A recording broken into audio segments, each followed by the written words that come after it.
KABC, Los Angeles. From ABC News, I'm Frank Whitus. Hello, Americans. This is Paul Harvey. Well, after this visit, you and I are going to take the rest of the year off. But there are some things I've wanted to say before we let 1983 get away. One of them has to do with prayer and the healing process. For years before the medical profession acknowledged a relationship between emotional stress and physical distress, you and I watched circumstantial evidence accumulate. A public official would suffer some traumatic public disgrace. Within days or weeks, he would be hospitalized with some acute illness. Then there were the incontrovertible healings, which appeared to result from a quiet heart. A quiet heart may result from prayerful faith in divine healing, or from the unquenchable optimism of a Norman Cousins, who laughed his way back to vigorous health following 2 potentially fatal illnesses. Now, at long last, the profession of medicine has acquiesced. Now there is abundant medical literature on the therapeutic value of an affirmative attitude, a positive mental attitude. Let's examine the evidence after this for you on page 2. Thanksgiving dinner aboard the Mayflower? It happened this year. In Santa Rosa, California, Press Democrat, I read of a Thanksgiving party for the Steve Venable family. With no big enough dining room for their big family dinner, they arranged for a Mayflower van and parked it out front and set up the long dining table and the chairs. They decorated the inside, and from the pictures, it was a beautiful party. Thanksgiving aboard the Mayflower. Mayflower, since the first Mayflower, has been our nation's first family of movers. The big Mayflower van you see on the highway, filled with some family's precious possessions, is often driven by a husband and wife team. Your things get a degree of TLC that way that no amount of money could buy. So if this new year includes a move across the state or across the United States, it'll be a traumatic experience for your family at best. Let our family make it as easy as possible. America's first name in moving since Plymouth Rock. Mayflower. Medicine, the profession of medicine, presently is overwhelmed by the challenge of AIDS, AIDS, the mysterious ailment which tends to negate a person's immunity to disease, so that he or she is helplessly vulnerable to any bug that comes along. Well, now, the American Psychological Association hears evidence that the onset and progression of AIDS among homosexuals is traceable to emotional factors, to stress. If I mention the therapeutic value of prayer, it's not to deny the opportunity for divine healing. Rather, it's to acknowledge that the Lord indeed works in wondrous ways. Recent articles and editorials in the Journal of the American Medical Association and in the New England Journal of Medicine affirm that patients tend to move in the direction of their expectations. The biochemistry of the emotions is now regarded as a tangible and classifiable process. Previous generations assumed that illness was something that came into us from outside. Now we know that most of it doesn't.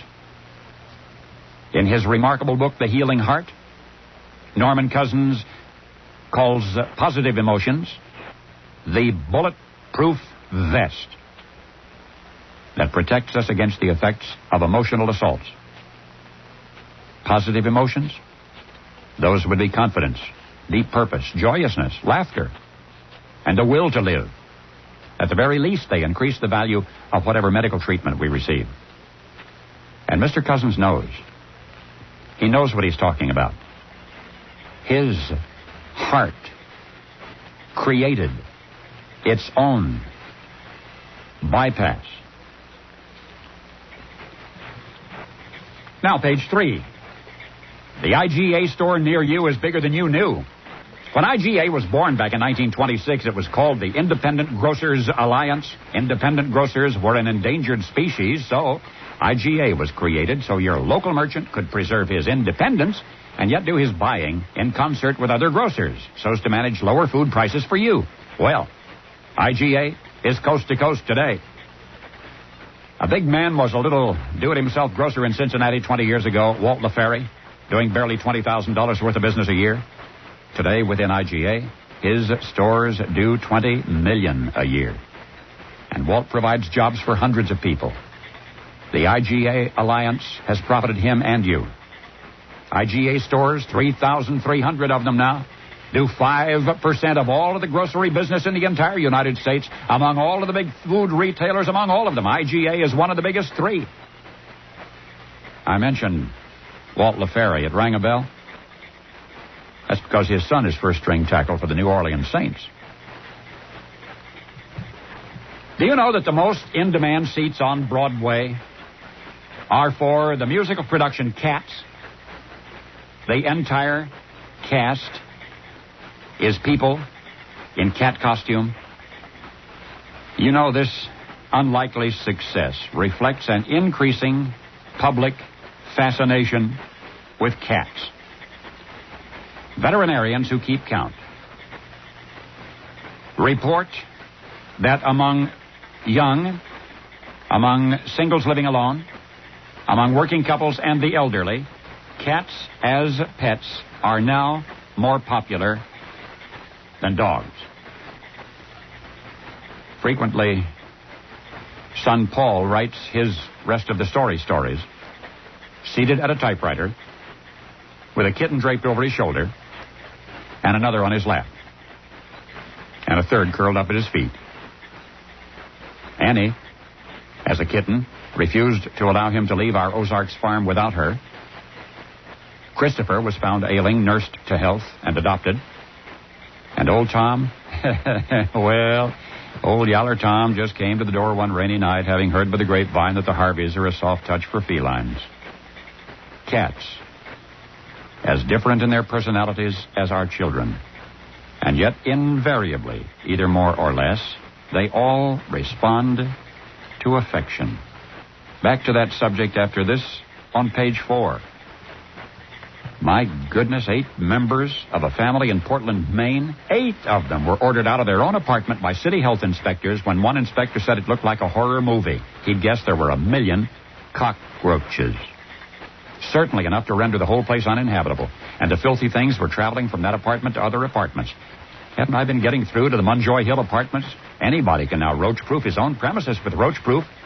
You get it at the hardware store for about $8. It'll be more than enough. You just sprinkle it in any out-of-the-way place that roaches are likely to hide, under the sink, under the refrigerator, and this product, spelled P-R-U-F-E, roach-proof, has rid whole public buildings, even whole cities, of roaches.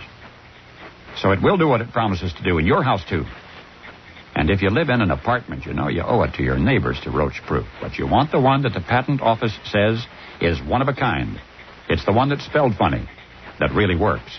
P-R-U-F-E, roach-proof. At Cape Coral, Florida Nursing Pavilion, the elderly are regularly visited by kittens from the local Humane Society.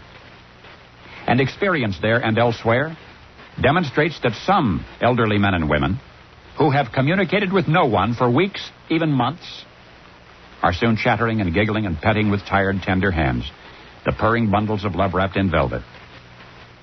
Cats. Did you know they now have 10 lives? Dr. Mickey Woolen of the American Animal Hospital Association reports that pampered pets with better care, better diet are living longer. That cats, for the first time, are outliving dogs.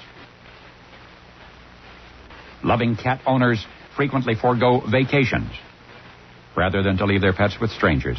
And responding to this need, Chicago now has a pet sitting service. Your home is visited regularly by a bonded sitter. Cardinal Richelieu, French statesman, minister to Louis XIII, had one never-fail method of making correct decisions. You ever hear about that? Cardinal Richelieu, known for his genius in administration, had a never-fail method of making correct decisions. He just pondered the ponderous while playing with kittens, stroking them, watching them tumble and tussle over a ball of yarn. He knew centuries ago what psychologists are only now beginning to tell us, that cats, patient, playful, gentle, graceful cats, maybe more than pets for petting. The living touchstones through which the world-weary contact the best in themselves. Page 5. And the Electric Information Council did not write the following, I did. The light switch on the wall in your house right now is the most reliable light switch in the world. It fails you no more than a few hours in an entire lifetime. Most of the rest of the world has no light switch at all. And most of the part that does expects blackouts or brownouts almost every day. Your light switch is far and away the most reliable in the world. I hope your Christmas tree is still up. Ours is. And around the happy colored lights of that tree, when you count your blessings, don't forget to be thankful on this doorstep of a new year for that wall switch. And by the way, for a hard-hat lineman you may never see, risking his life on an icy pole in a high wind somewhere to keep your lights lit. And when you see those high lines strung across the horizon from where electricity is made to the somewhere that it turns off the dark in a house, in a factory, or in a hospital, salute.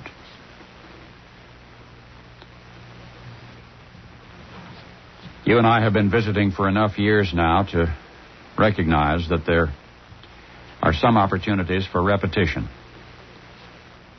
And gradually over the years, some of you have insisted that some of these essays be repeated. One which you seem to want every Christmas time is called The Man and the Birds. One which you seem to want every winter time is on the subject of snow. Snow is cold. Mine are always the first footprints in the new snow, the first tire tracks on the streets of our Chicago suburb at 4 o'clock in the morning. Reflected light illumines even that dark hour. And it is so beautiful. Our Park Avenue in River Forest, Illinois, was the most magnificent nave this last month. Snow appears so pure, so innocent, is so treacherous, falls so softly, packs so hard. Snow, negligee of white lace hiding the nakedness of winter branches, heavier and heavier until, under the sheer weight of all that loveliness, they break and fall. Snow, white, sugar-coated blanket of deceit, luring the unsuspecting with its gentle promise and then sending them sprawling. Snow is cold, enticing even little children to come out and play and then sending them home from fairyland wet and sniffling. And yet I love it. I love it. With a strange, unrequited love, I am irresistibly attracted to this calculating mistress of the streets.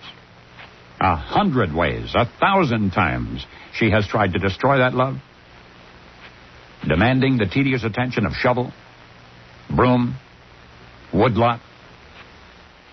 Snow is cold. Once I thought if we could just live and work and play together, it would be different. That understanding perhaps would make her kind. And so I learned with skis to walk with her to the mountaintops where she is most at home, to caress the steep incline, and through the blur of whirling flakes down the fluffy slopes to glide, but the fluff was only there to hide the rocks. Snow is cold. Clings to my wings if I threaten to fly away from her. Conspires to stain her own spotlessness with blood. And yet, I know that she would calmly conceal even that stain with a magic sifting of herself and go on her merry way as though nothing had happened. Only in the city side streets do I sometimes catch a glimpse of her soiled by her own sordid misadventures. But I can never let myself remember her like that. She has stalled my car in driveway drifts, or with sadistic glee has hurled it and me uncontrolled against curbside or tree, and yet from each rebuff I pick myself up, swear vengeance, abandon this cruel courtship, retire to the warm fire that helps me forget her loveliness. Yet each time we're apart, it's the same. I can't wait to see her again. Paul Harvey. Good day. Hi, everybody. Fred Manfred with World of Sports. At the half, the Dolphins led by 6, but now in the fourth quarter, the surprising Seahawks of Seattle have taken the lead in today's AFC semifinal. John Wilt has the story from the Orange Bowl in cool and rainy Miami. No question about it. If the Dolphins are going to stay alive in their 10th trip to the playoffs, they're going to have to come from behind in the final minutes against these Cinderella Seahawks, a team playing postseason for the first time ever. Norm Johnson's 27-yard field goal has opened up a 4-point lead for Seattle. Dave Krieg threw a touchdown pass to Cullen Bryant, and Kurt Warner ran for a Hawks TD. Dan Marino put the Dolphins on the board with scoring passes to Dan Johnson and Mark Duper, but the rookie quarterback has been pretty much shut down by Seattle since halftime. Late in the fourth quarter, it's Seattle 17, Miami 13. In less than an hour now, the NFC semifinal for this New Year's Eve will be underway at San Francisco's Candlestick Park.